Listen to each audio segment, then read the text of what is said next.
Hello বন্ধুরা, Bengali food লাভারে তোমাদের স্বাগত। আজ আবার একটা নতুন রেসিপি নিয়ে তোমাদের সাথে শেয়ার করতে চলে এসেছি। আজ বানাবো পমফ্রেট মাছের ঝোল।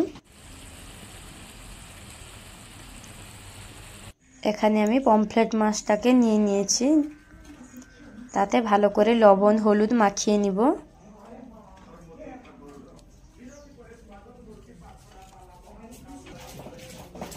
লবণ হলুদ মাখানো হয়ে গেছে, এবার এটাকে ভেজে নিব।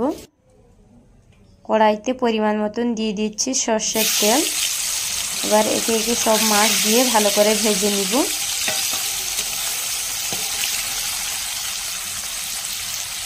এক পাশে ভাজা হয়ে গেলে অন্য পাশে উল্টে পাল্টে ভেজে নিব।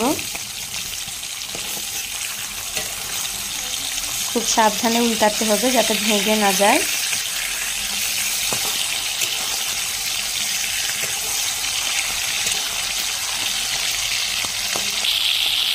এবার মাছ ভাজা হয়ে গেছে, একটা প্লেটে তুলে নিব।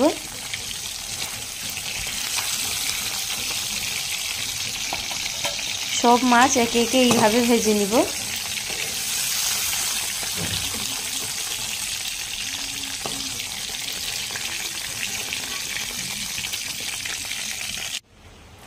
এবার কড়াইতে পরিমাণ মতন দিয়ে দিচ্ছি সর্ষের তেল। ফোড়নে দিয়ে দিচ্ছি শুকনো লঙ্কা। এবার দিয়ে দিচ্ছি দুটো বড় সাইজের পেঁয়াজ কুচি।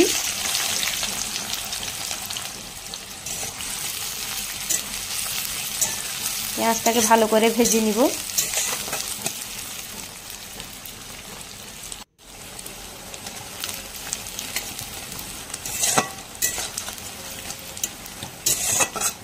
পেঁয়াজ ভাজা হয়ে গেলে দিয়ে দিব রসুন আদা বাটা।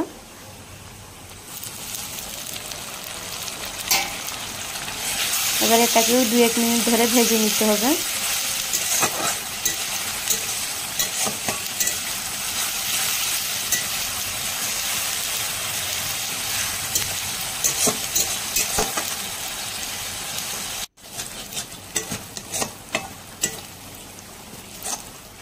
এবার দিয়ে দিচ্ছি জিরে ধনে বাটা,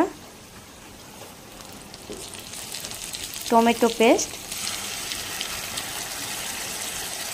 এবার দিয়ে দিচ্ছি লঙ্কা বাটা। এখানে আমি সব বাটা মশলা ব্যবহার করেছি। এবার দিয়ে দিচ্ছি পরিমাণ মতন হলুদ দিয়ে মশলাটাকে 2-5 মিনিট ধরে ভেজে নিব।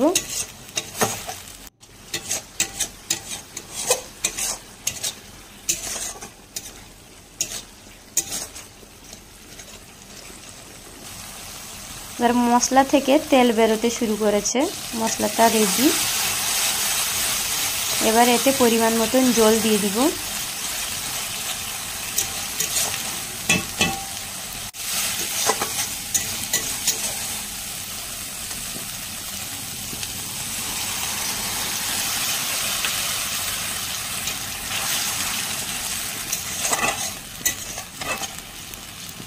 জলটা দেওয়ার পরে 1 মিনিট ফুটিয়ে নিলে দিয়ে দিব মাছ।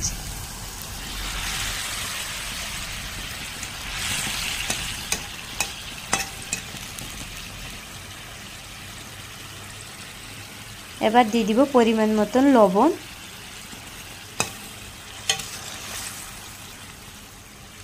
এবার রেডি পমফ্রেট মাছের ঝোল।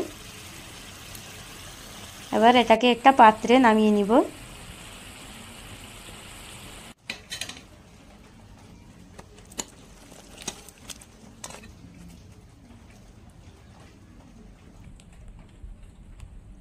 আজকের রেসিপিটা কেমন লাগলো? ভালো লাগলে লাইক করবে, শেয়ার করবে, সাবস্ক্রাইব করে পাশে থাকবে। দেখা হচ্ছে পরের কোনো রেসিপি নিয়ে।